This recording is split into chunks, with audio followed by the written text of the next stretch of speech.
Para pedagang kelapa muda mulai bermunculan di beberapa sudut kota Kolaka, Sulawesi Tenggara. Bertambahnya pedagang kelapa muda selain masuk menu pilihan berbuka puasa, juga banyaknya permintaan dari warga.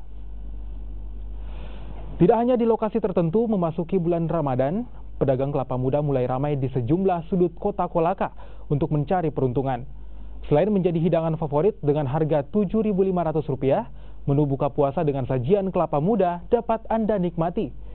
Selain es kelapa muda, hidangan es buah dengan varian kelapa muda menjadi menu utama warga Kolaka saat berbuka puasa.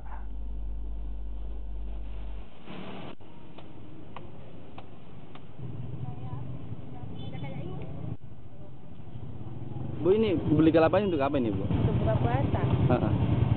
Dalam kalau dari kelapanya ini. Biasanya kalau kelapa ini dicampurkan dengan apa ini? Es buah. Biasa untuk kelapa tuh saja bikin es kelapa.